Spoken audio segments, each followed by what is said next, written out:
Oh, awesome. Yeah. There you go. All right. Welcome, everyone. Russell Village Council meeting. Today is Monday, February the 26th. Please rise, put your hand over your heart, and join us in our Pledge of Allegiance. I pledge allegiance to the flag of the United States of America and to the republic for which it stands, one nation, under God, indivisible, with liberty and justice for all. Please be seated. Fiscal officer will take the roll. Kavanaugh. Here. Kulicki. Here. Porter's absent. Bell. Here. Berger. Here. Canton. Here. We have minutes from the regular council meeting held on Monday, February the 12th. Any changes or corrections in those minutes? We have a motion to approve the minutes. So moved. Moved by Bell, seconded by Cancel. All those in favor say aye. Aye. Opposed, minutes are passed. All right, we have visitors. Mr. Berger, I'm going to turn the floor over to you to introduce the Wises and talk about why they're here. So the floor is yours. Thank you, sir. So the Public Utilities Committee met last Friday morning, and I have emailed you copies of this presentation, which the Wises now have given us. If you'll stand and introduce yourselves, please, Mike and Dan, go ahead. I'm Daniel Wise. I work for Owl Energy Partners. We're a solar developer based in Sugar Falls. We have projects all over Ohio, PA, Virginia. Okay, and Dad? Mike Wise, I'm with McDonald Hopkins, I'm the attorney there, and I represent IMC Solar. IMC Solar is headquartered down in Belmont County. They're one of the best solar developers in Ohio. IMC and OWL have a joint venture. So together they do development work, and then I represent IMC. Okay, we need an address for the two of you, just for our records. 17145 Penny Lane, Bainbridge. Please relax and be seated. Right. Okay, so, as you know, Public Utilities has been investigating the concept of solar energy and putting solar panels in at the village. And we've had a couple of different quotes from other vendors, and we've been looking for payback numbers and things of that nature. But to give you a magnitude of the dollars, we've had quotes in the high 30,000, low 40,000, all the way up to 100,000. That's the magnitude of the numbers here. The numbers that Dan is going to present are significantly higher, as Councilman Porter alluded to in our last council meeting. It is a bold initiative. So tell us what this proposal is, Dan, if you can give us the cliff notes. I can give you the gist. So there's going to be, we're proposing two solar projects. One's going to be a ground mount right outside, kind of give my orientation, right in front of the police building. The other one's going to be a solar canopy, which is going to be about parking spots either in this main parking lot area or in the other lot. Beyond that, it's going to be public-facing EV chargers, and you'll see, I'll just do page reference. So the first page is going to be the ground mount. So that's going to be a 59 kW system at $159,000. The next page is going to have the canopy that I referenced. It's going to be $162,000. That canopy is going to be used to power the public-facing EV chargers. That's the blue part, Daniel? Yes, that's going to be our array. The next one is going to be the DC fast chargers, which are going to go under the canopy. These total for 4 units, 1.2 million. These have battery storage included in them. So during the day, when the solar panels are producing power, it'll be stored in the EV charger, and then it'll be expelled at night. It's projected that it can do 26 cars at nighttime for all 4 of these chargers. So it'll act as a sort of island during a sunny day because it's going to be storing power. The power it puts out is going to be more than enough to cover the charge load. So during the day, it's not going to use any grid power. It's not going to put money back on your bill. During the night, as I said, it has enough power to power 26 cars. So it's more than enough for the average area. based off our projections. And then there's gonna be these AC chargers, these are level 2 chargers, these are just gonna be attached to the police station itself. And these will power the police fleet. The next page covers warranty, so it covers the network subscription, so this is basically an app that connects all the chargers, it shows usage, shows a bunch of details about the charging and the battery life and such. And then there's the extended warranty for all 8 units. So the initial warranty is 3 years, and there's gonna be a 5-year extension. And you got the cruisers, we spec'd out 400,000 for 4 EV cruisers. This grant that we're gonna talk about today also covers hybrids, so you don't have to go to the full EV, you have the hybrid option. But obviously there's more incentives, and the US EPA probably would prefer an full EV switch, but hybrids are referenced in the grant information. So Dan, so the question is, we're talking about a magnitude of something $50,000 to $100,000 spending the money. And you bring us a proposal for $2.2 million. Okay, so why would we even want to take the time to talk about it? What's the advantage of this proposal? The advantage of this proposal is that there's a chance that it's covered completely from this grant program.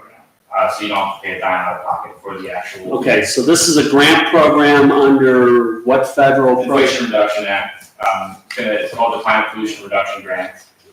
It's mainly for municipalities, and the whole point of the program is to provide funds to offset carbon reduction.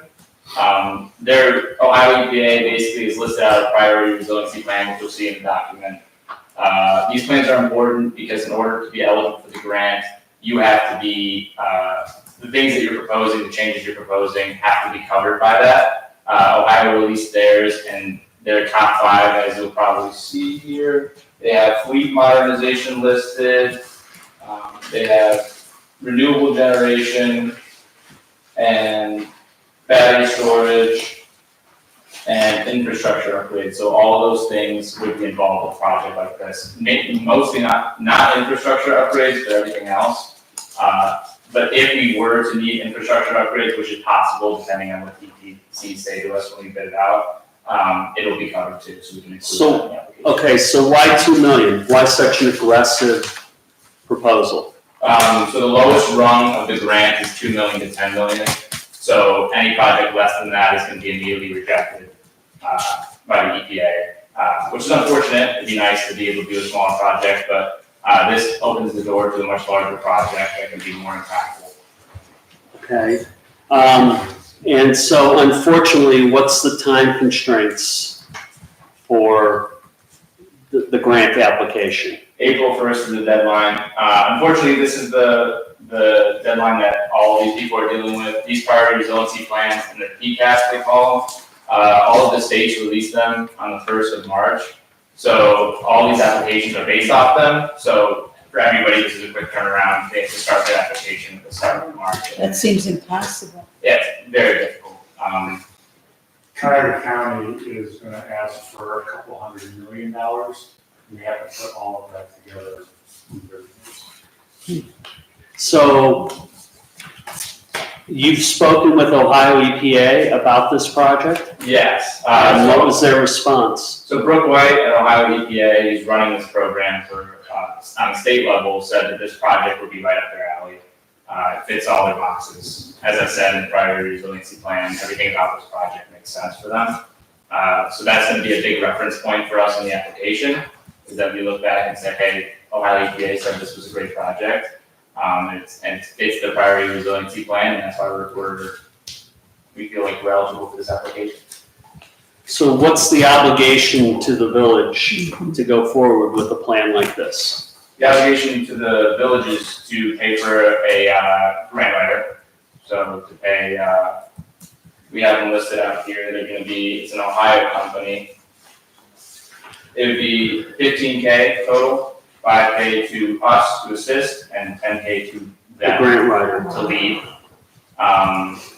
So yeah, that would be the only obligation, and obviously, if we get the funds and we get accepted, it's amazing thing, but if not, that's the biggest thing you're on the hook for. Okay, so the risk reward is $15,000 to put in the grant application, and if you don't get the grant, you've lost the $15K. Yes. And if you get the grant, then life is wonderful and you're trying to figure out how to make a $2 million project go forward. They will, Let's not talk about wonderful. Let's talk about the unknowns. they will run a procurement event as part of the grant process in order to get firmer pricing for everything that's part of the program.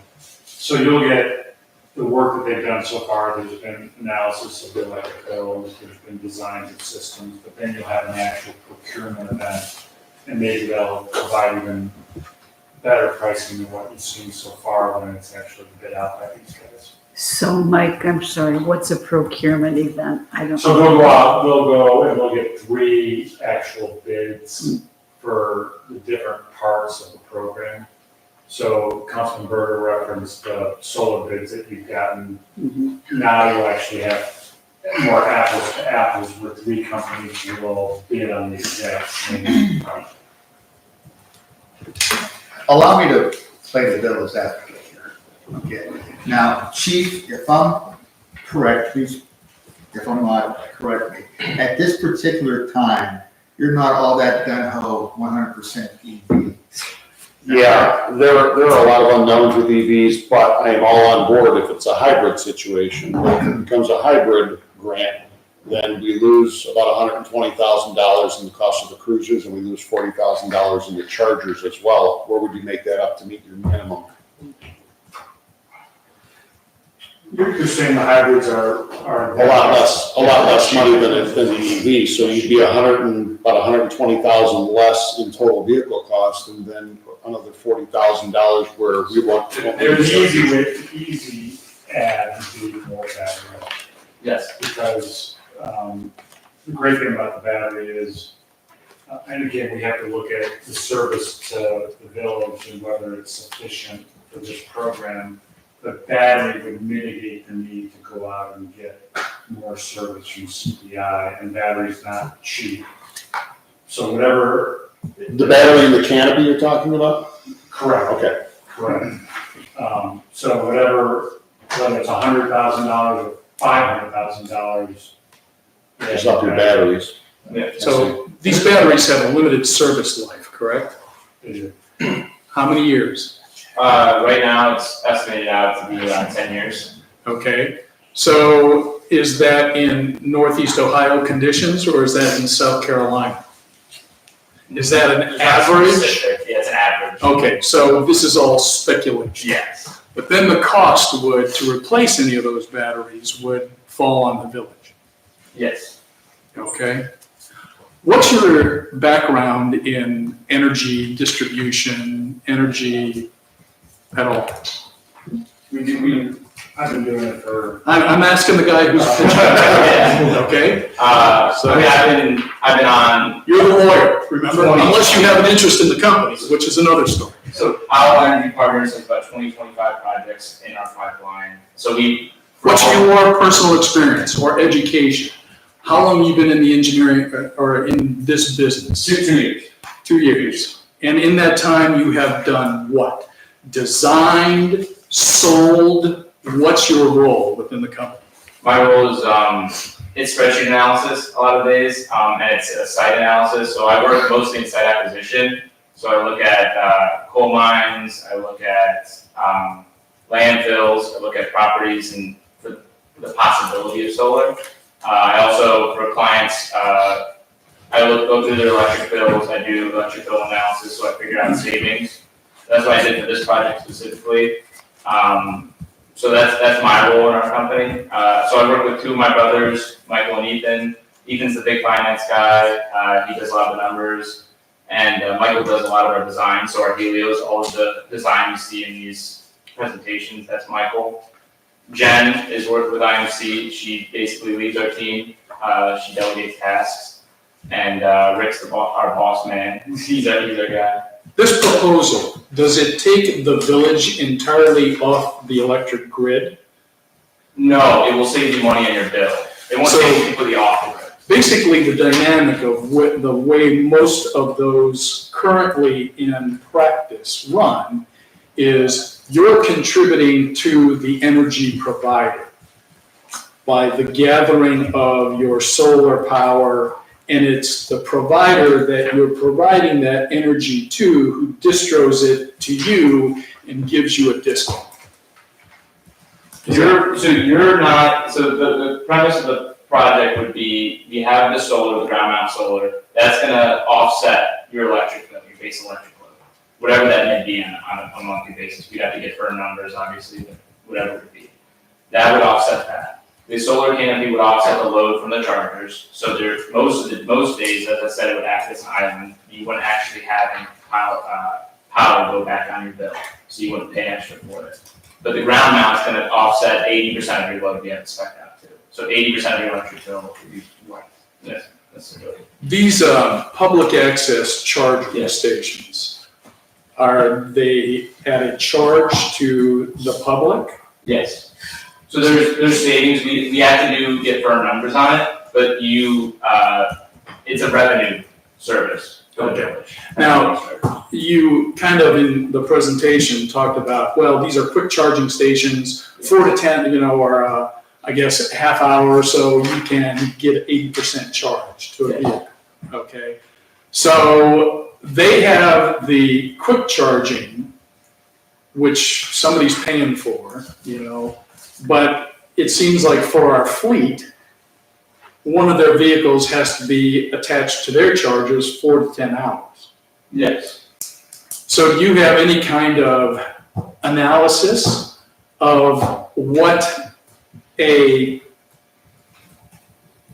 police department vehicle, how long with all their electronics and extra requirements that they have to run, what is the standard length of a charge? It really depends on the make and model. And so we'll throw out a couple of makes and models. I don't have numbers for specific. So we don't even know. Well, so what you can do with this project, it's a mix and match project. So for these fast chargers, which charge in 20, 30 minutes, you can take 2 of those and put them by the police station and put 2 of the regular chargers back in the public area for those who want a longer charger and don't want to pay as much. So the police can have access to fast chargers if they want. It doesn't have to be purely So public facing. I don't understand the math. I think the numbers are great. We're throwing them out and saying, look, we could charge 26 cars a night. But at 4 to 10 hours a vehicle with 2 to 4 charging stations, that's not gonna happen. Well, it'd be 26 with the fast chargers only, it wouldn't be for the longer units. The level 2 chargers would be for the police fleet only, and they would take 4 to 10 hours, as you said, but the fast chargers are all gonna take less. And we don't have any statistical analysis of how long police or emergency vehicles that are used in a winter type environment that we face in northern Ohio, what their standard charge is. We could get that for you. Well, that would be handy if you want to sell the program, because we don't want to put our public at risk by having 3 or 4 electric police vehicles out of service because they have to be charged. There was significant amount of news this past winter where a lot of people who have electric vehicles, because of the low temperatures, their battery sources were sapped fairly quickly. And if you're relying on that for your first responders, you're introducing a risk to the community that I don't know if we're willing to accept. So any data which supports these concerns would really help your case in terms of why this is a good deal for us. Councilman, the redundancy of having all these fast chargers on the same parcel as all of these level 2s is way beyond what a normal commercial establishment would have. They might just have the level 2s, and then your point is absolutely well taken. You don't want police chargers all lined up at your 4 level 2s. In this case, there's gonna be 4 more fast chargers that can charge in 20 minutes. And you're gonna have 4 of those backing up the level 2s. And it's an incredible amount of redundancy that you can prioritize and Sure. say, police always get priority. 20 minutes to 80% potentially, you know, and then if the cold weather saps those, I'm not arguing redundancy is a good thing. I think You would never do that if you were paying for this and just looking at modeling the financial side of it. You would look at that level of redundancy and say, we can't afford that. I understand that, but I also want to take a forward look at, there are going to be other sunk costs and other replacement costs that approach the village reasonably, okay? Not too far in the future, okay? And whether that's replacement vehicles or whatever, you know, a lot of electric vehicles right now might have a service life of about 5 years. I know that the costs associated with replacing batteries for the average citizen right now are prohibitive. So most people offload their electric vehicles after a couple of years and either replace them or get a different type of vehicle. So, you know, it's a wonderful snapshot when you look at 3 or 4 years, but, you know, what's going to be there when we start to have to replace batteries, replace vehicles, the extra expense that is involved in vehicles, potentially the reduced reliability, those are all costs which in any sales presentation aren't very well presented. So there are other issues, and I understand you're in the business of selling, you know, so what I want to know though is, you know, there are other costs that we're going to have to be aware of, and right now we can't even talk about what the service life of a police vehicle that's all electric is, you know, and how long the charge lasts in tropical conditions, let alone Northeast Ohio in the winter. So there are some holes here, but again, it's almost like I got a deal that you got to do by 1 April, and I don't know if we're prepared. Dennis, your points are well taken. If I may continue, 123 years ago or so, there was a group that met like this, and Henry Ford said, I got something that can replace the horse. And people probably said, you're crazy. It's never gonna happen, okay? The position that we're in, and I've said this more than once, you have to have vision. You have to take a look at the future, try to, okay? I personally think that solar energy and other alternative energy is going to be the future. Okay? But as Mr. Galecki mentioned, you know, there's going to be some costs for us, perhaps. For instance, what's the life expectancy of these solar panels? 30 years. 30 years. And we have no clue what that cost would be at this time for solar panels. In 30 years. In 30 years. We have no idea. So let's say we invest the $15,000, we get the grant, and we get the program, okay? It would behoove us to have a line item in our budget to start saving for future councils, so they could pay for the replacement for this. No question about that, okay?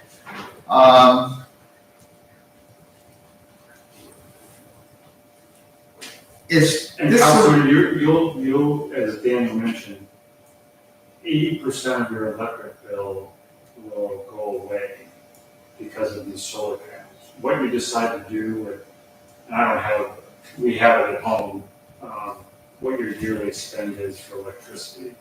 But if you get 80% of that, then you can bank it, you can spend it, but you're gonna have a revenue stream to do the type of planning you're talking about. Now, we've been talking about solar panels on top of service department roof, correct? Would that be out the window if we do this? Yeah. Basically, That's correct, because they would be putting in an array, which is ground-based. We would be, the load that we would be projecting out with the additional chargers on the police station, would be too much to be offset by the roof. So we would need a ground mount system. okay. We're still in the infancy stages of this, aren't we? Solar generally, We're in the second inning, maybe, or ninth inning. Councilman Bell. Regarding back to the police cruisers real fast and the charging stations, you mentioned hybrids. Do they have to be plug-in hybrids or can this be a non-plug-in hybrid? Maybe not plug-in. So the charging stations really be a moot issue. The ones on the police station would be, fast chargers would be public facing, so they would be mostly for the public as it was. And it'd be a revenue stream for the village. Sure, oh yeah. That's the premise behind those, but these would, I mean, this is $40,000.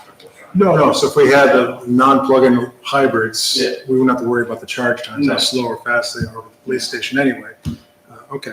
I think some of my concerns, and I'm totally behind renewable energy, is I know in 2023, over 100 solar companies went bankrupt. And I'm nervous about what that means for, warranties, service contracts, supply chain. It does give me a little pause right now. It feels like it might be the wild, wild west. And I don't know if that's a result of the Inflation Reduction Act, and so many people are getting involved. I know with the homeowner credits 30% or something like that. And maybe it's more in the sunshine states where this is happening, although we have a lot of sunshine lately. And then with the payback into offsetting our electric costs, I worry about, and maybe Ohio, this won't be an issue in our legislature, but legislative body down there is changing what the net metering payback could be. I know California reduced that recently for their residents, so their payback of their offset, now for us it wouldn't be a payback, but the offset of the electrical isn't as great as it once was. So those are some of my concerns. I don't know if you can address the state of the industry and kind of maybe give me some. Yes. More focus here. Ohio has not been friendly to renewable energy. We're one of only like 2 states in the country that actually went backwards on their renewable portfolio standard, which is that mandated amount of renewables that utilities have to buy. But that said, there are some things that are attractive about Ohio. We were allowed to build to 120% of the customer's load, which is more liberal than a lot of states. We're allowed to build on property adjacent to the customer's property, which is a nice feature that a lot of other states don't have. There's a community solar bill pending in Ohio right now, sponsored by 2 Republicans, believe it or not. And so there's a lot of discussion about renewables within the Republican caucus. And the utilities, really because of House Bill 6, don't have the power right now that they had 10 years ago. So AEP always wants to get rid of net metering, and there's no traction. So, I mean, there's certainly, you're spot on. I think the risk here is the net metering issue. They've sized this system so that it doesn't overproduce. It's not a 120% system. There'll be very few electrons going on the grid, so that mitigates that net metering risk. But the tax credit, once you have it, you have it. So if the Inflation Reduction Act were to go away, or the investment tax credit, doesn't matter, you're already got it. Who would be servicing the warranty and all that? So you got a bid from Coasting. We would go out and get a bid from them as well. They're one of the best. I mean, I'm sure everyone in the room knows who Coasting is. Right? That's a strong partner to have, and they want to do the O&M on these systems. So you would contract with O&M to provide the O&M for the life of the system. Okay. And there's other companies that do it too, but they're just a great counterparty for a municipality because of who they are. Pretty large presence. So Thank you. are you done, Chris? I don't want Yeah, absolutely, go ahead. It seems like this is not from you folks, but it maybe state EPA, they're throwing this out there, or is it federal? Because that's crazy to introduce it March 1st and demand. Well, it was intro much longer ago. It was originally planning grants. That's what states applied for, was these planning grants, and they either got them or they didn't. Some cities applied as well. So Cincinnati, Cleveland, Columbus, they all applied for these planning grants and got them. So they got a certain amount of money.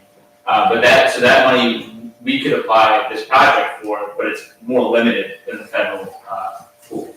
there's a much larger amount of money on the federal side. That's what they actually advised us to do, instead of applying for the state level program. That means everybody's kind of going by the seat of their pants at this point. Yeah, I mean, there's a lot of states that have applied. I think there's only, if you look at the map here, there's like 4 or 5 states that didn't. So, yeah, I mean, there's a lot of applicants out there for this program. But right now, there's only 3 projects that we're aware of in the NOACA territory. And NOACA does, we would keep them informed of what we're doing. They don't get to pick the winner, but they monitor it. And they let us know that there's 3 so far. So hence, we'd have a better chance. Right, but I think, the amount of money is just incredible. So my guess is there will be some folks that come to this party and try to get some of this grant money. It is what it is. I do all energy. I was just down in Columbus this morning. I'm on the Oil and Gas Commission. We just leased a bunch of state property for shale development. Now I'm here at night, pitching the solar project.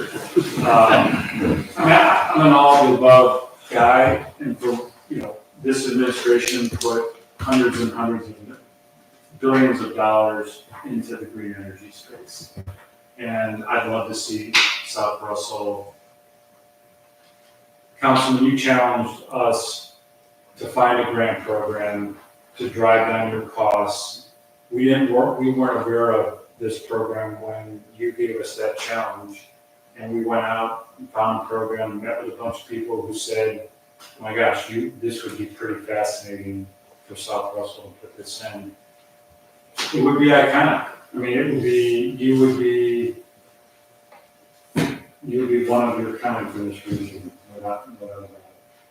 So, in the normal course of business, for us as a council, we would consider this, we would take time, we would ask questions, we would ask for more reports and get more data.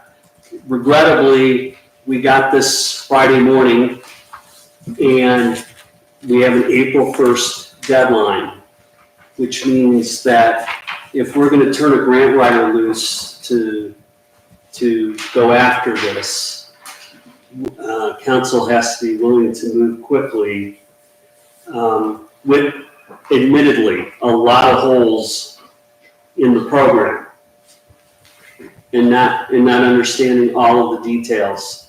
But we've got an April 1st deadline staring us in the face. And the question is, based on your letter of intent that you presented to us, does council want to spend $15,000 for the opportunity to get a $2.2 million grant? That with all the unknowns admitted upfront. Solicitor, what do we need as far as to vote on this issue? Well, it sounds like there's gonna be a discussion, right? Okay, So I would discuss. we can do We wanna move, a regular motion. I would assume you would do a motion, Okay. $2,000, but One of the, I want to bring up one other piece of information. One of the questions that was asked was whether or not the village receives a NOPEC grant every year. And the question is for renewable energy and for energy efficiency and things of that nature, whether or not that money could be used to apply for this federal grant. And I will be honest with council and say, as of tonight, I don't have an answer for you. We don't know. We've asked the question, but we haven't gotten an answer back. So that's a potential way of getting some of that money, if not all of it. But on the other hand, if that were not available to us, then that would be $15,000 that we would spend of taxpayer money for the opportunity to receive this grant. So with that said, I'll make the motion. May I ask one question, Representative? You know, in my experience, the federal government especially, there is no free lunch. There is nothing free, whether it's in education, there's always a price attached.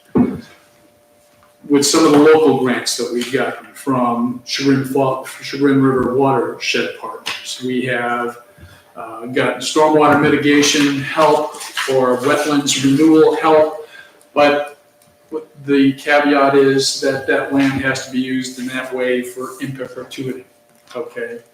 The question I have is, what are the restrictions that the federal government places on this? In 15 years, in 5 years, if we feel that this isn't working out, can we plow it under and say thanks a lot? What are those caveats that go along with this federal money? One big one, would be you have to list out, especially in the application, and obviously they expect you to keep the project for the term of the solar project. So a 30-year project, they expect you to keep it for 30 years, because they want to track, how much carbon you're offsetting in those 30 years. So we projected out in the application, you're supposed to project out how much carbon you're gonna offset in those 30 years. Well, whether that's off your electrical bill, whether that's off your mobile combustion, so that's gonna be your vehicles. So how much of that is gonna be offset? And during the grant process, so after you receive funds, you build a project, you're supposed to keep track of it and report back. Who's supposed to keep track of it?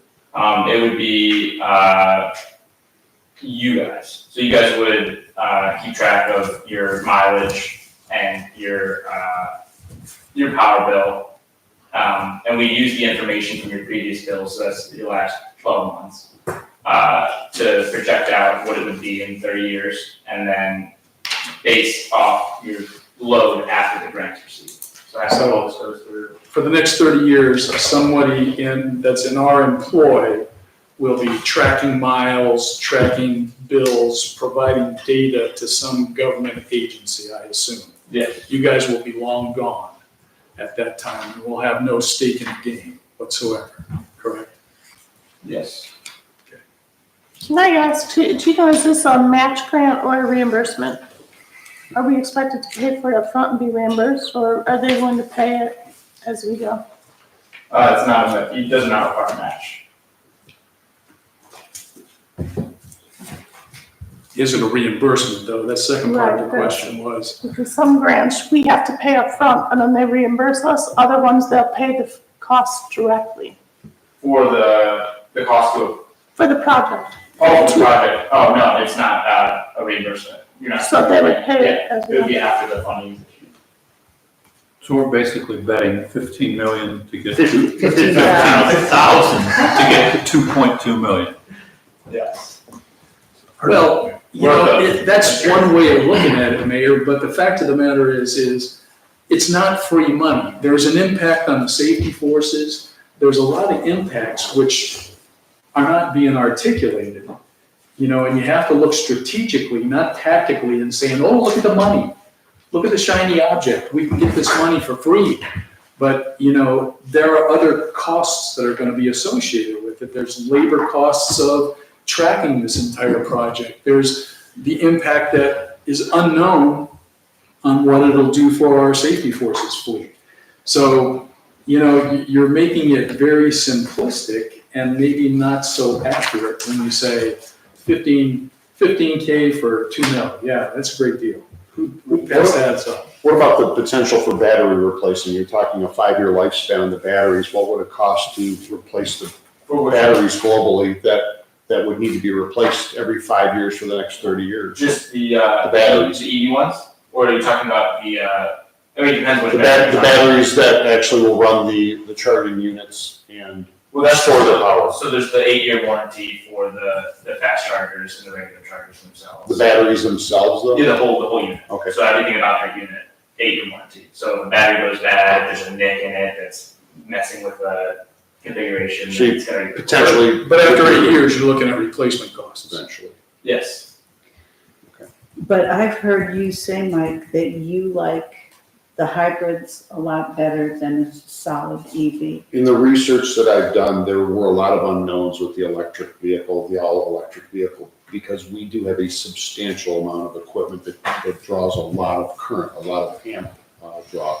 So I don't have any metrics to be able to look at an existing EV because they're just not popular. I don't have a lot of data to research to show how long would a battery last. Can you get an entire 12-hour shift out of a battery with radios and camera systems and mobile data terminals and printers? We have a number of things in these cars that require that engine to be running and charging that battery. So the hybrids work perfectly for us. I'd be all in if it was a hybrid situation. The gasoline engine charges the battery, and we've saved a lot of money in fuel costs.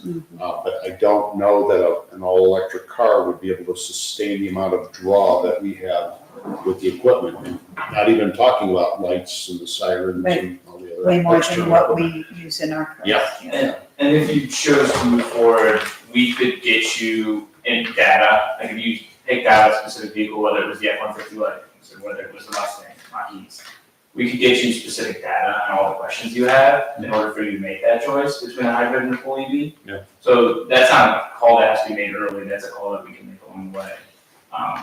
And then figure out the budget from there. Is there a way to break it down where you have charging for the buildings themselves and the physical plant themselves and exclude the vehicles? Or is it an all-in-one you're putting in for the whole banana? Like we could make it a project in which we exclude the vehicles and exclude the chargers on the police station. It would just involve obviously more battery, more fast chargers. It would just be, but that project would also be, it'd be a solar array. It wouldn't include the canopy. Well, it actually would be because we're still doing the fast chargers. It would have the fast chargers, have the canopy, and have the ground mount array. So it would have those three things. It would probably have to include another DC fast charger in order to make up the cost. And But there's ways we can mold this project, yeah. here's a question that I don't know the answer. I'm not well versed on any of this. When we talk about public charge, are we talking about people coming and charging here? Yes, so there's a. Residents? Yes. And non-residents, anybody that needs a charge, it'd be like a gas station. Yes, 100%, you're right. It would be. There's a high usage in this area. There's 6,000 road usage down this intersection here, and down by 422 to 22,000. And on this side of 306, there's 12. So that's pretty moderate to above average for around here. So it would have, it's pretty high dense, and I think you get a lot of traffic through these chargers. We could get actual costs or revenue estimates for these chargers as well. So As you they go charge through the people process. to come Yes. charge? Yes, for the fast chargers. We get revenue estimates based off usage of these roads as we progress through this. I don't have them prepared today, I wish I did, but we could get this exactly. How does that work for the police station if you got people pulling in to charge when you need movement Well, and clean I streets? don't know that answer. I don't have that. The way they've laid it out, the chargers, the fast chargers are essentially over across the driveway from the street department. That's where they would put the fast charge station. It's kind of where the salt dome is going, right? No, the salt dome is going back over here. Across from the building department. Okay, but I think that's in the details, which, I wanted to ask the question to the street commissioner, what's the movement on EVs and hybrids in your equipment? Salt trucks. They don't last. They don't last long. They've done it, some in delivery vehicles, and they weren't able to make an 8-hour period with a large truck with a heavy payload. You mean on all EV? Correct. Okay. Have they looked at hybrid I don't know. trucks and things of that nature, or what about construction equipment? They're coming up with electric backhoes and things of that nature, and I didn't look into those. Okay. And you're Potentially, that's an add-on down the road. very happy with our hybrid cars. Yeah, you're on. No, with our police Police station. hybrid. Hybrid cars. The longer we could keep them to avoid going to EVs, probably the better, if ever. They're so popular that you said you can't even get them until 2025. Yeah, they've worked out really well for us. How many Working well. Northeast Ohio communities have you pitched this to? This specifically? Yeah, this program. No. So not even your home community of Bainbridge. has bought into this program. Well, we actually lived here longer than we did. Doesn't matter. You live in Bainbridge, you're not even taking it to the neighbor. Councilman, so somebody approached us about contacting Southwest Solar. Councilman Berger said, you need to find a grant in order for us to consider this program. He found a grant that required a $2 million project in order to access the grant. I He appreciate it. put together a project. It all started here. It didn't make any sense for us to go pitch somebody else when it all started. Well, I get it, but to the mayor's point about for 15K, we get 2 million. If that were the case, and it was such a great deal, there'd be municipalities. If you say not no gonna tonight, we're gonna go pitch it to somebody else. True, but there'd be a whole lot of people that are saying, wow, this is great. They might. They might, Another question of substance. but being a pioneer, being the first one, you're making the ruts in the dirt that other wagons follow. How long has this grant been in existence? Oh, this is the one-time, it's been in existence for about a year. So they started, the planning grants, again, as I said earlier, the planning grants were the first initiative, that was for states and cities. But it moved into phase 2, so there's 3 phases of the grant. Phase 2 is gonna be these types of grants, they're for municipalities to apply for.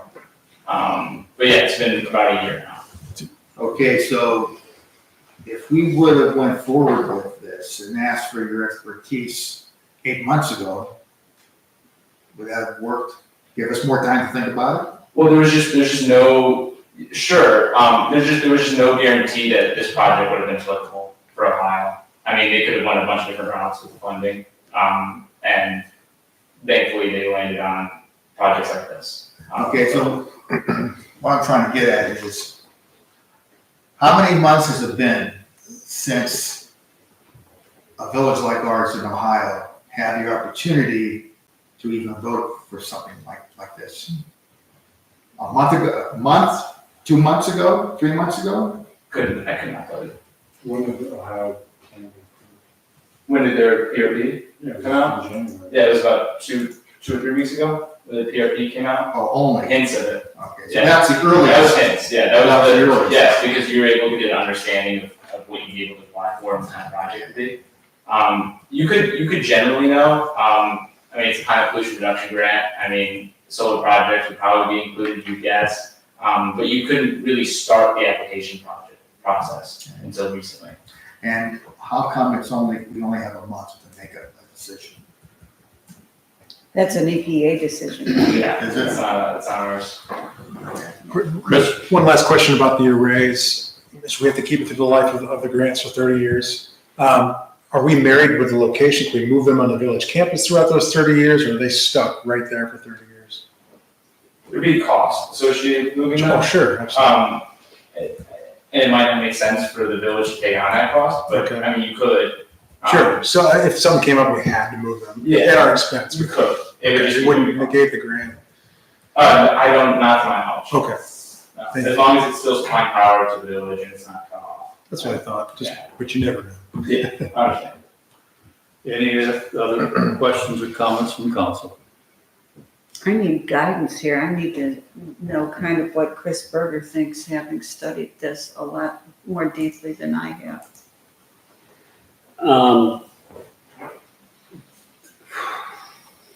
This is not the way I would do it if I had the time. But because I'm looking at April 1st is 30 days from now,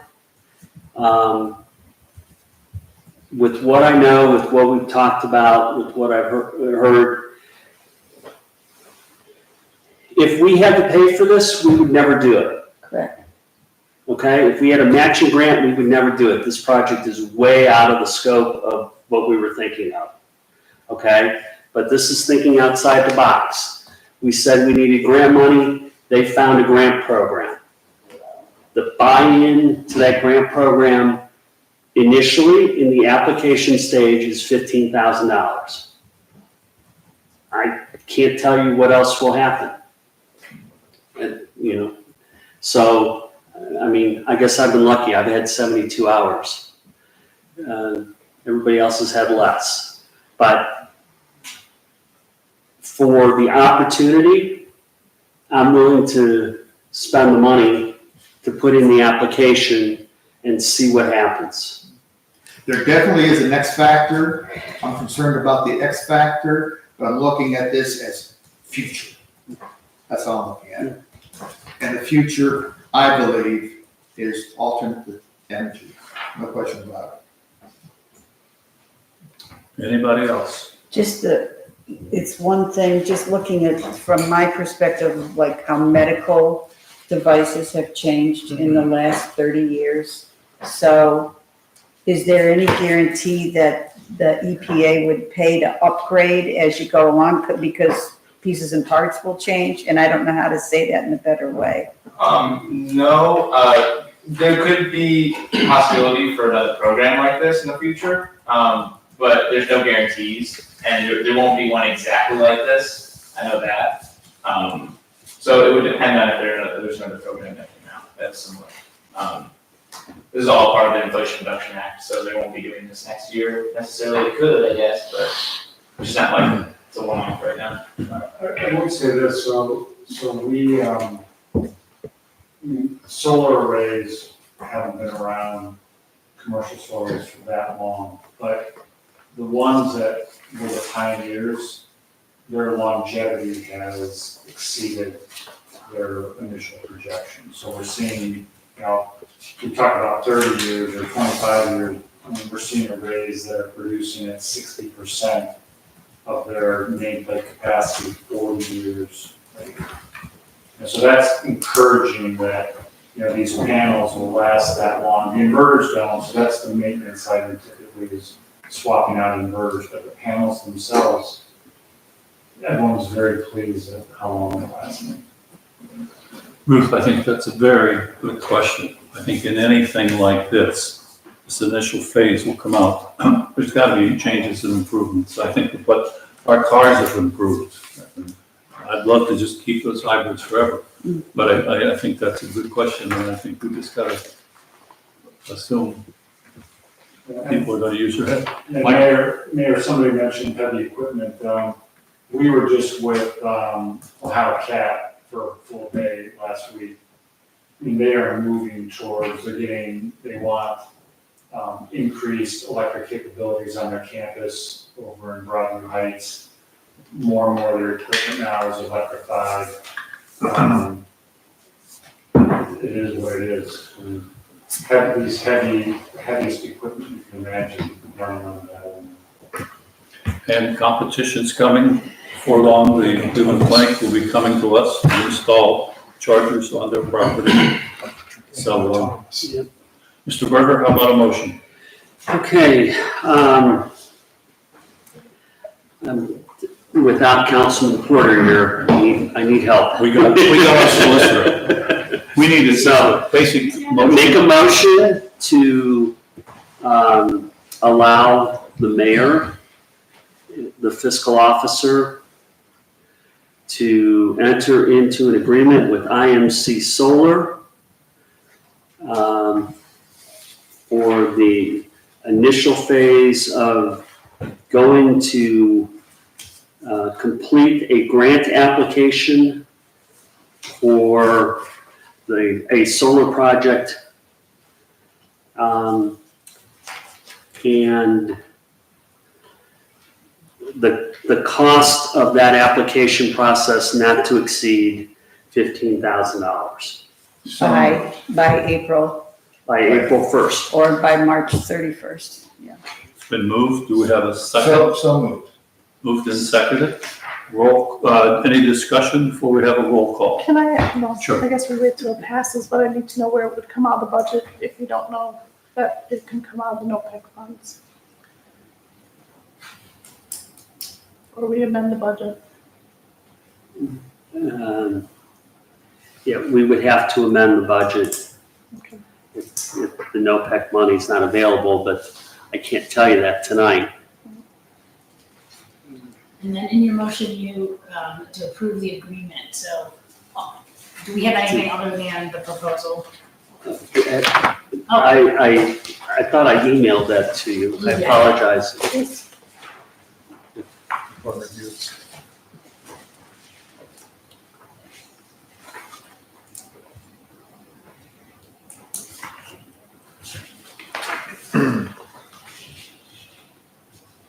sorry, so just so that IMC then will be preparing the grant Yes, application. yep. Is that, sorry, I did not have a chance to look at this. Process of preparing and submitting. Are we authorizing IMC to submit it on behalf of the village to sign it? Can IMC, would the village have to sign it? The village has to be. Okay, so we would have to come back here and make sure that we do that before April 1st, obviously, to approve that as well. Okay, Just something to think about. So, Not right now, I don't have. to amend the motion for them to prepare the grant application for signature by the village, By March 31st. by the mayor.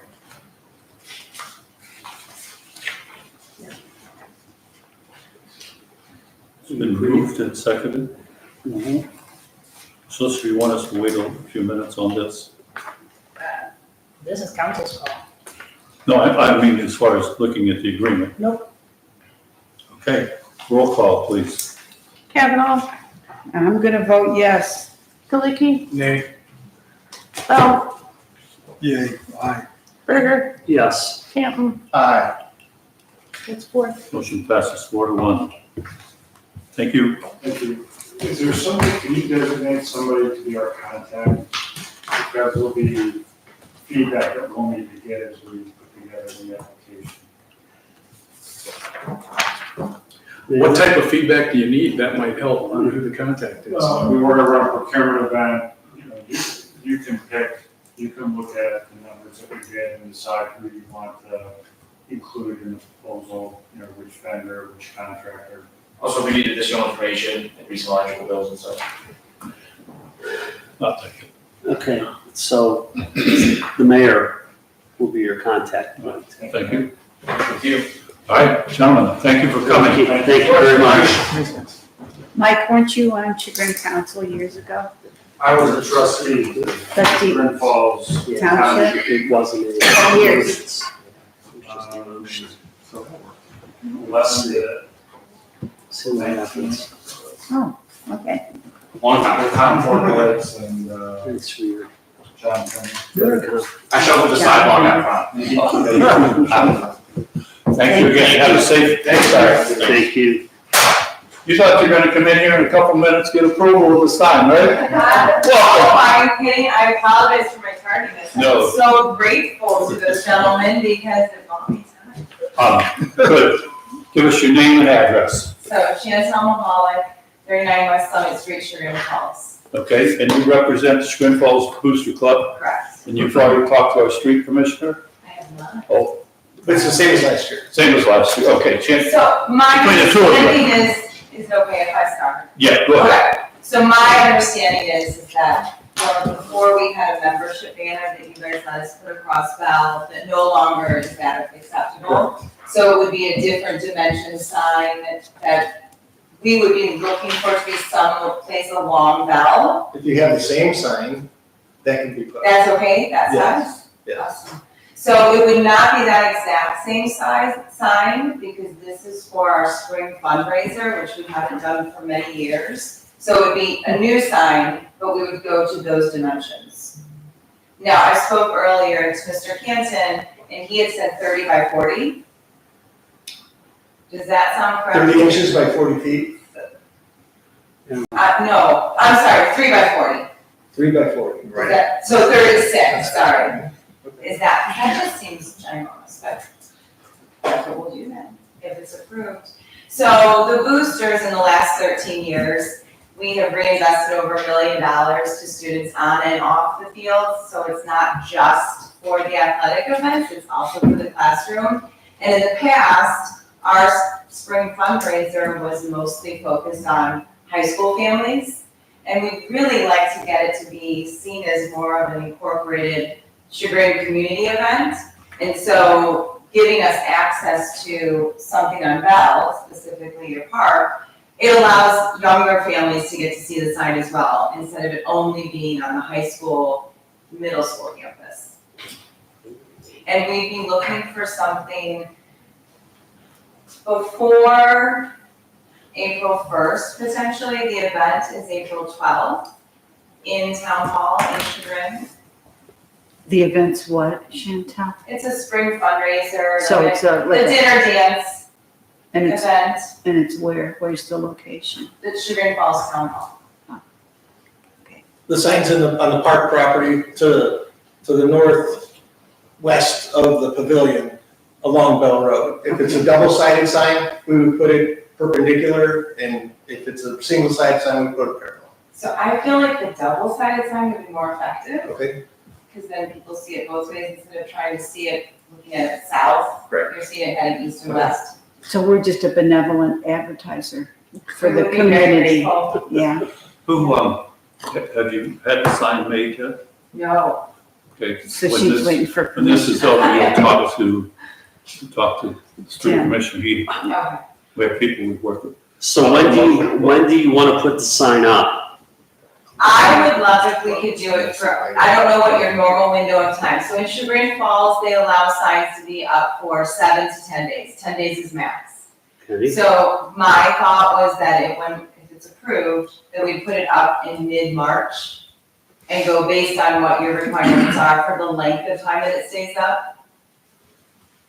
Which would probably be roughly the same as what Chagrin does. Boosters does a lot for scholarships for the kids, in addition to other things. So let's, So we got a question. I have a question. My wife and I are members of the Booster Club. Am I allowed to vote or not? I would recommend recusing yourself. I would recommend recusing yourself. Are you, but Jerry's not profiting from it. It's not about financial gain all the time. No. Okay. I know it's very confusing. All right, so we need a motion to put up the booster sign at a time to be worked out with the street commissioner, and the exact location will be also worked out with the street commissioner. We've done this for other groups, so this is easy for us. Solicitor, do we have an ordinance as to signs and what the exact period is? This would definitely be outside of the temporary sign parameters as far as the size and where it is. So I don't even know if that Okay, applies. so the date of the event again? April 12th. April 12th. So if we go by 10 days, then we're saying April 1st or April 2nd, the sign goes out. Well, if I may, our goal is to sell the tickets ahead of Okay, that event, so it alright. would be like mid-March would Okay, be. and then 10 days and then take Looking it down. Okay. I'm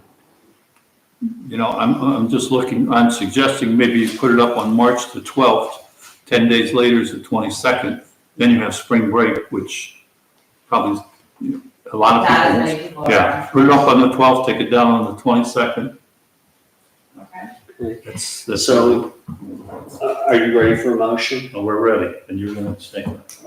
Okay, so a motion to allow the Chagrin Falls Boosters to place, or to have placed on the Bell Road Park, a sign of 3 feet by 40 feet, We say approximately, from March 12th to March 22nd, 2024.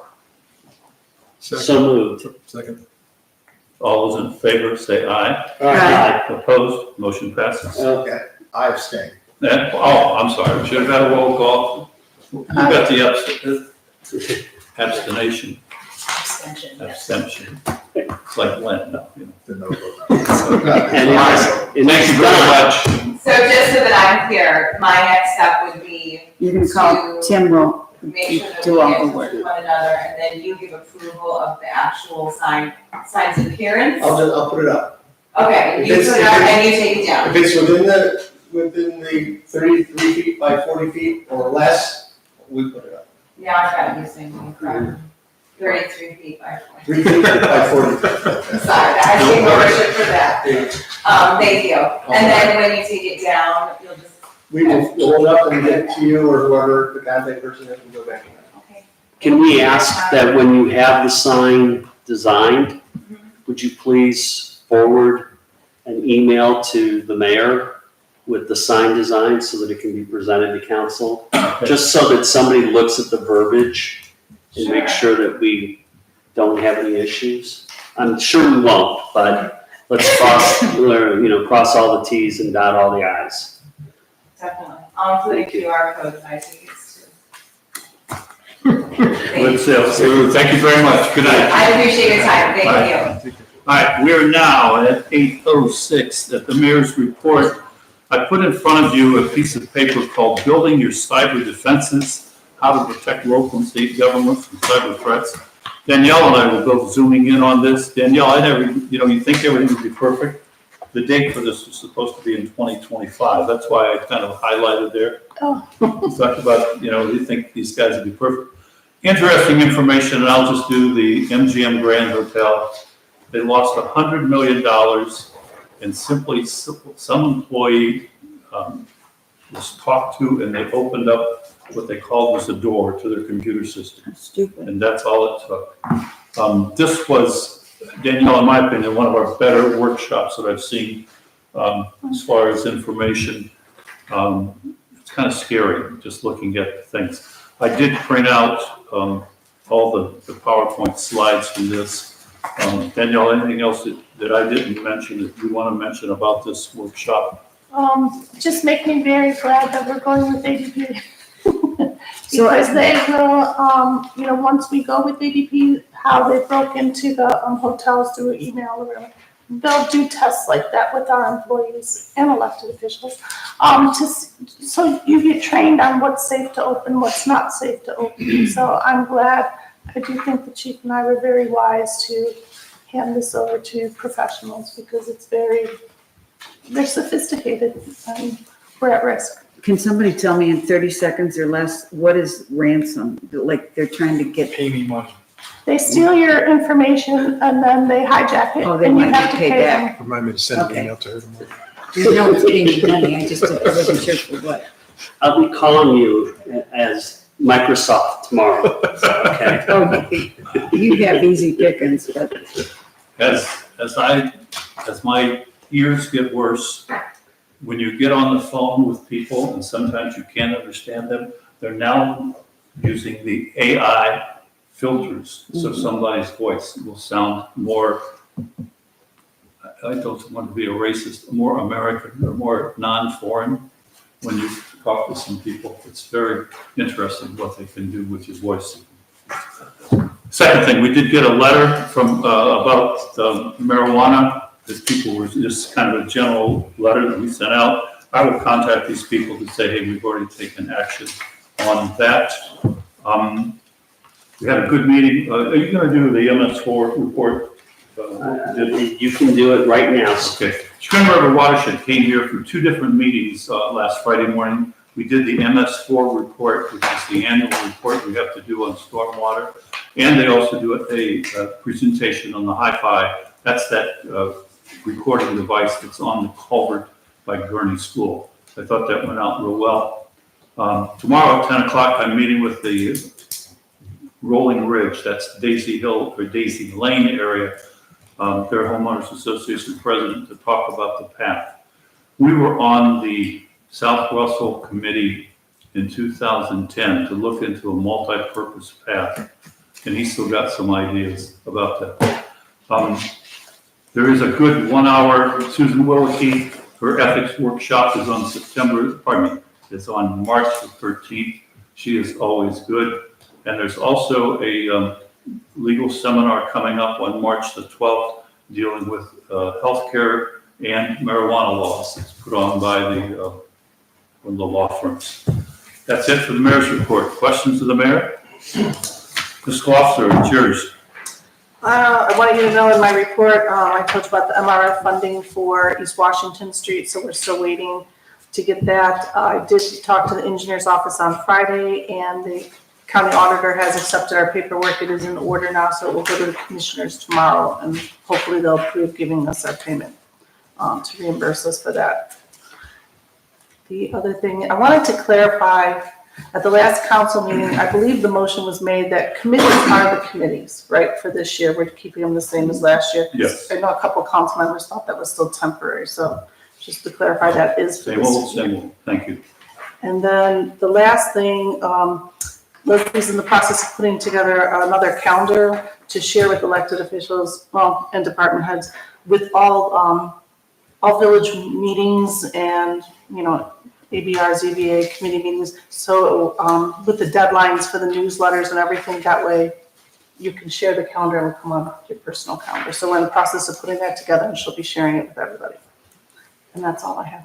Approval of the yard sale advertising. Oh, yeah, if we can get approval to advertise for the yard sale, we did order balloons and those will go over to the building department for pickup like last year. Okay. We need a motion for this. Yeah. I move that we approve the yard sale advertising for the date of, what is it, April 20-something? April 20. April 20th.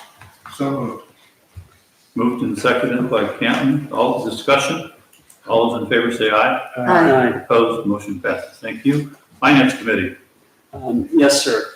The next Finance Committee meeting is scheduled for March 11th at 9 a.m. Thank you for your flexibility, Councilman Nowicki, and to the fiscal officer for being able to meet. There were notes from the last finance meeting in your packet. One comment on crosswalks.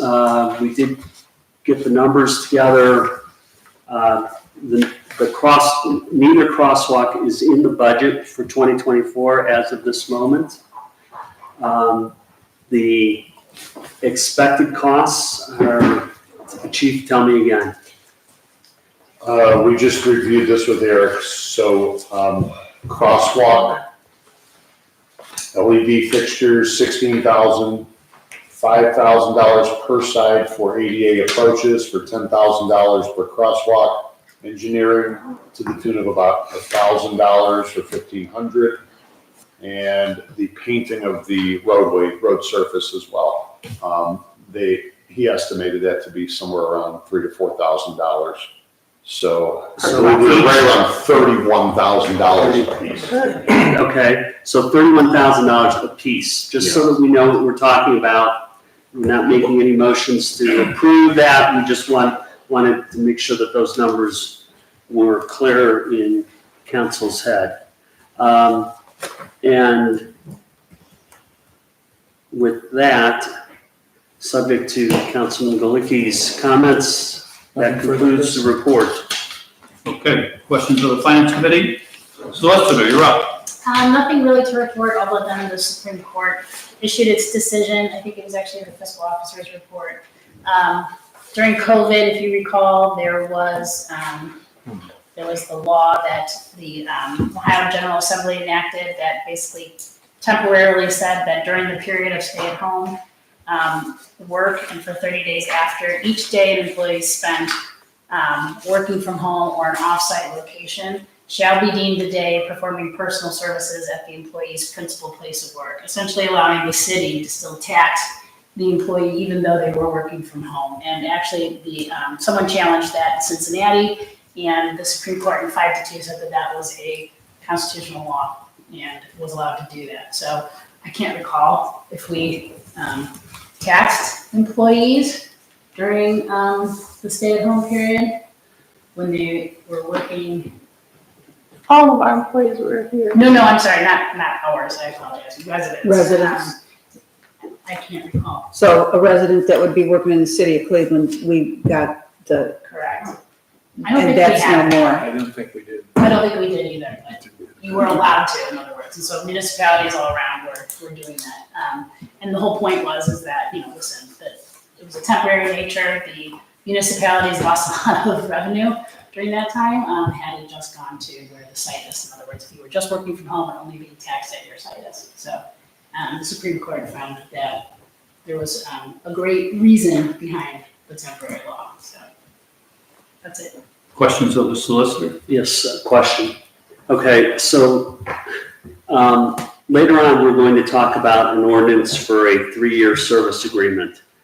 And the question that I'm asking is, do we have dollar limits that our department heads are able to approve? Yes, And is that by ordinance? it is. Okay. Is there a standard from ORC or from the state as to what that dollar limit should be, or is that left up to individual judgments? I don't know if it's in the ORC. I believe it is in the ORC. I don't know. All I know is a codified ordinance and it's been around for a while. Okay, well, I'm just wondering if Sure. it's time to up that, and if inflation has made that no longer a useful tool. The way we operate is if it was something discussed in the budget and approved when the budget was approved, so say it was 20,000, but it was a project you approved during the budget because we knew the numbers, then the department head can sign off on it. If it's something that no one knew about and it's over $3,000, then it has to go to council Okay. for approval. So okay. Does that To see if it's, a corresponding to ORC. entail department heads approving contracts as well? Absolutely. So they can or cannot? Cannot after a certain amount. Because I do notice later on in our ordinances and resolutions that we are authorizing a department head to enter into a contract. Where our phraseology in the past has been the fiscal officer and the mayor. So is this a departure? It is. Let's change the motion. Anyone can be authorized to really enter into the contract. I mean, the contract usually are signed by the fiscal officer and the mayor, but this, you can't authorize even a member of council to sign a contract. But the amount, I think, was a little less than $4,000. I think it was $110 per month for 36 months.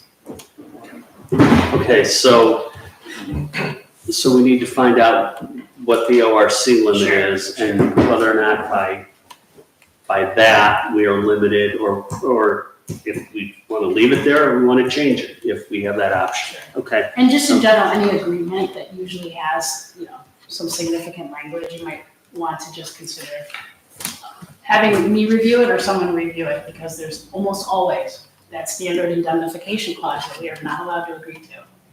And so that would be void. What happened was, prior to 2019, the waste management contract annually would increase, every 3-year period would increase. And that went without checks and balance. In order to prevent that, I was assigned to keep an eye on that and then monitor that at the contract period. And that's where we're at right now. Sure, it's just the agreement itself has some conflicting language in there that we just have to be careful with, that's all. That's actually the main, other than the fact that it was also overreading that, but that's that's what almost always I'm looking for in these agreements. Thank you. Sure. Appreciate the help. Any other questions of the solicitor? Street Commissioner, you're up. Thank you, Mayor. I'm here today because I was absent the last council meeting. I just wanted to fill you in on a few things. We had the well at the corner tested, preliminary. The flow rate is not adequate for much. It's a gallon per minute, which you couldn't run a household on that. And the water quality test, I don't have back yet, but they just want to let us know that it's very shallow and the water recovery is not there to use that, to tie it into the building wouldn't work. So that's not gonna happen. Thank you. And I'm getting quotes for the Fairview project, the salt dome demolition, the salt structure land clearing across from the police station, and the shredded contract for 2024's upcoming from the street committee, and of course the waste management. That's all I have. Questions of the Street Commissioner? Hearing none, Street Committee. Street Committee, let's see here. We will be meeting next on Thursday, March the 7th at 7:30 a.m. in the Street Commissioner's office. And also looks like we need to talk about Shredding Day. So I'd like to make a motion to approve 2024 Shredding Day to be held on Saturday, November the 2nd at 9:00 a.m. until 12:00 noon. So moved. Wait a minute, that's a change? That is a change due to that was already blocked out by Shredded. So I called multiple other companies and they were like double the price. they were $4.25 to $4.75 per hour. So we're getting a bargain from Shred-it. They took 25% right off the top because we're a village. And that's, their price is $6.75 for the event, plus some fuel fees and other things. I don't have an exact number for that yet, but this is the bargain, but the date would have to move. Okay, November the 2nd. And it was totally suggested we set up, if you want the last day of farmer's market, you better set If it you up. want 2025, because you could get that now. This is good for them. It must be the business to be. Well, they're the most economical one out there. So, Mayor, I'll second the motion. Then I'll ask the question. We're only approving the day. We're not, we don't have to approve the contract?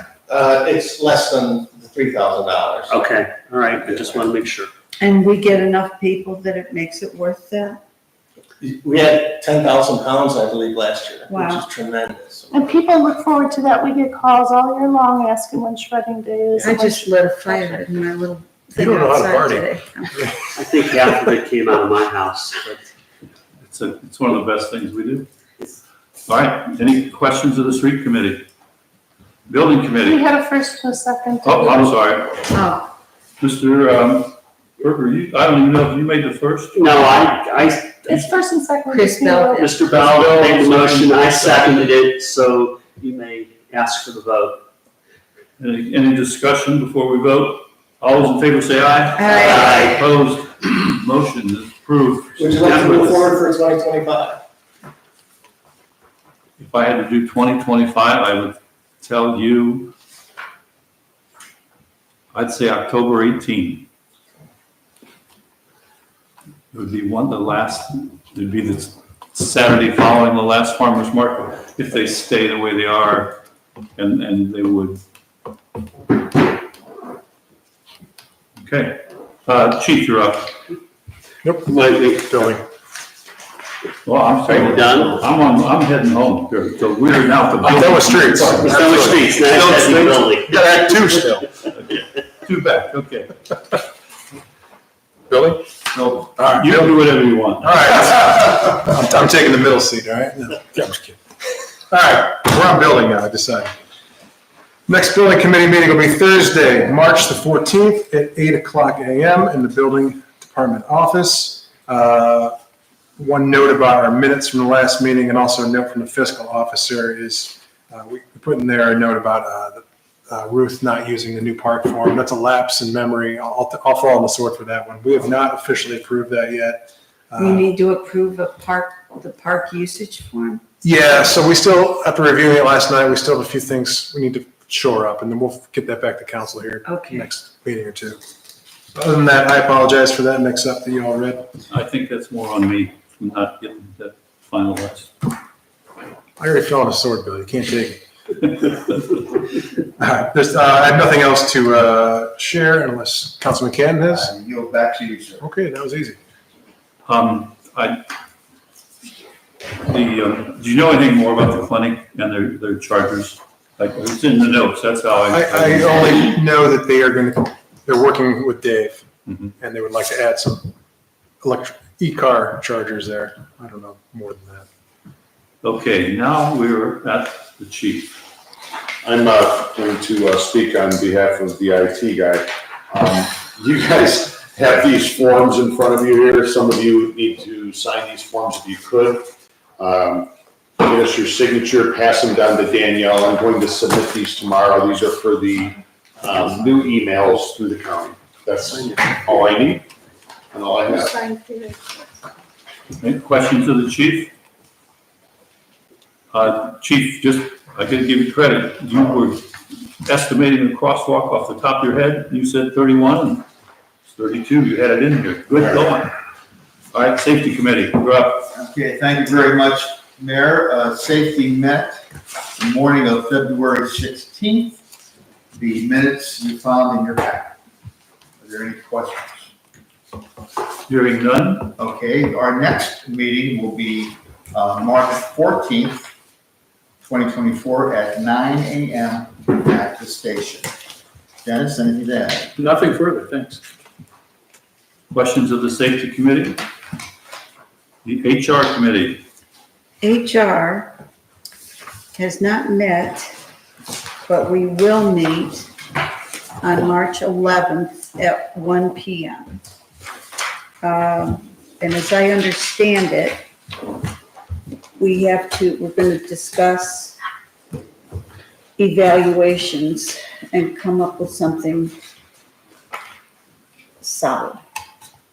Cement-like. HR 1 PM. Thank you. 1 PM, March 11th, when Mr. Berger will be present.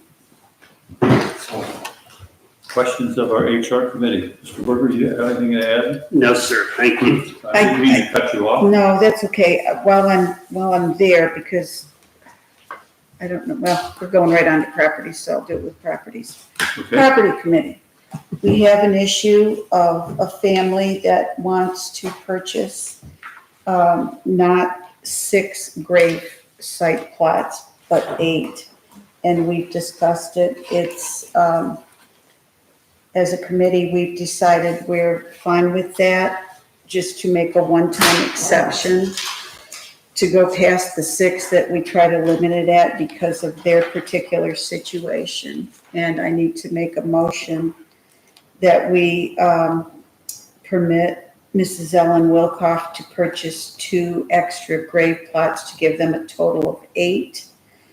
And I think that's all we need. That they be At the current resident rate. at the current resident rate. I wrote it down and God knows where I put it. So moved. Moved and seconded, discussion. All those in favor say aye. Aye. Opposed? Motion passes. Thank you, Ruth.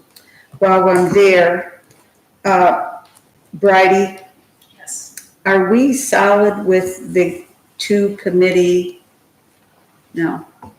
Yeah, committee members. So we're the property committee that handles cemetery. Did we get all our paperwork done? Because we seem to be kind of fuzzy on that. Which part? I don't know. So we definitely did the amended rules. Yes, we did that. And it included RARIC, Yes, we did. and we do not have like a separate cemetery committee. Correct. So I don't know if it falls under a properties committee. I think the answer It- was yes. yes. We thought it did. Yes, we're good with that. Okay. That is it. All right, then we're great. We will have a further discussion, but Councilman Berger's been questioning about a cemetery committee. That'll be coming down the road. We'll discuss it sometime this year, And, okay, whether we need it or not, or how it would operate. property committee will meet. Hold on, because I'm flying by the seat of my pants tonight. March, feed me, Jerry, I've lost. 14. March 14th, 1 PM. Here we go. Thursday, March 14th, 1 PM, Jerry and Ruth, property. And I'm sure at that time, since the weather is beautiful, we'll decide on a park meeting as well, some park issues. Mayor brought up that Chagrin River Watershed Partners is going to do another wetlands. I'm gonna try to say it right, between the playground and south of the playground. Okay, south of the border, south of the playground. I need to go to bed. Soon. Questions of the property committee? Hearing none. We're at the park committee. Anything? Parks will be decided when we meet property Okay. on March All right, 14th. Public Utilities Committee. You've already heard enough of me today. Okay. The next meeting of Public Utilities is April 5th, 2024 at 9 AM here at the hall. That's all.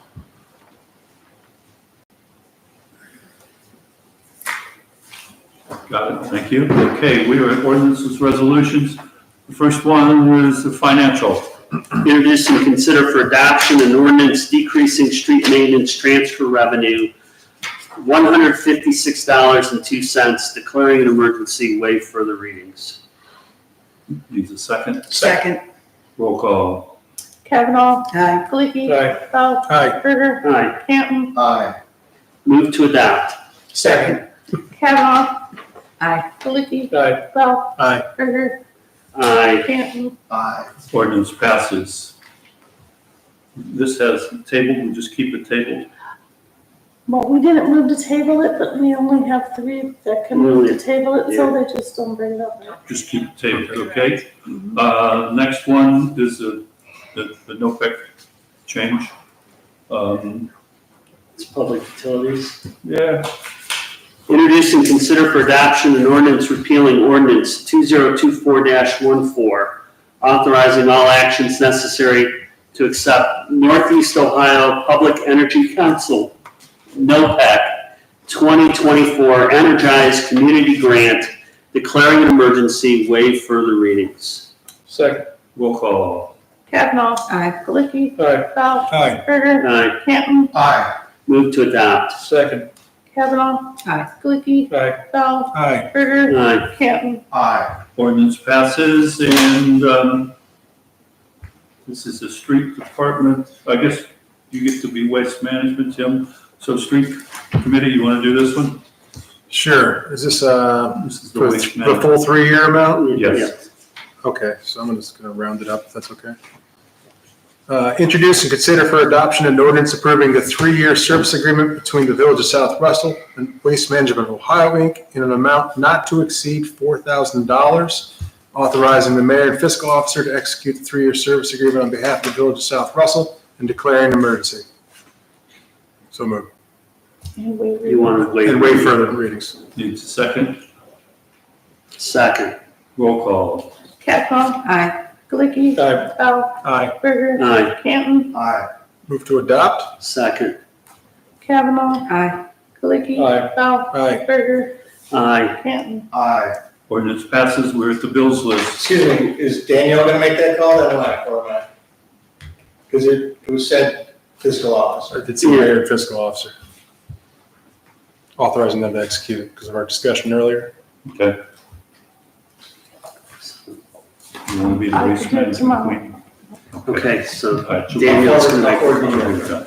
Right, We can't vote on the bills list. okay, We only have 3 votes with 2 abstentions. okay, we are now at, new other. Kavanaugh. The only new other, with the real estate taxes going up, I actually went through the process of filing to dispute mine. So I'm just letting interested parties know. They were very responsive. You had to fill out a form, tell them why you think it wouldn't go, and if you wanted to submit pictures, and I have a date, I think it's like March 13th or something like that, where I appear. You have to sit there for 3 hours and wait, and they'll call on you as people go in and out. To be continued. Okay, Galicki. No. Bell. None. Berger. None. Canton. Yes, thank you. I have a couple here. First of all, a shout out to South Russell resident and Chagrin Falls High School senior Samantha Holtz, who recently became a State of Ohio champion diver for the 2nd year in a row. In the fall, she'll be attending Harvard on a full scholarship Wow. and will be on the swim diving team at Harvard College. Second, I would like to ask permission, council, to grant me an absence in council, or council meeting in March 25th of 2020. I missed it. To miss it? To miss it, yes, to be absent. So a motion to excuse Councilman Canton from the March 25th council meeting. So moved. Second. discussion. Do we have enough people? Will everybody else be back? Porter will be back. I won't be here either. Porter will be back, so. Will you be back, Chris? Yeah, I'll be here. Okay. Okay, all those in favor say aye. Aye. Opposed? Thank you. All right, that's it. Motion to adjourn at 8:35. Move. Moved by Kavanaugh, second by Bell. Well, all those in favor say aye. Aye. Opposed? We are adjourned. Thank you all very much. Good discussion on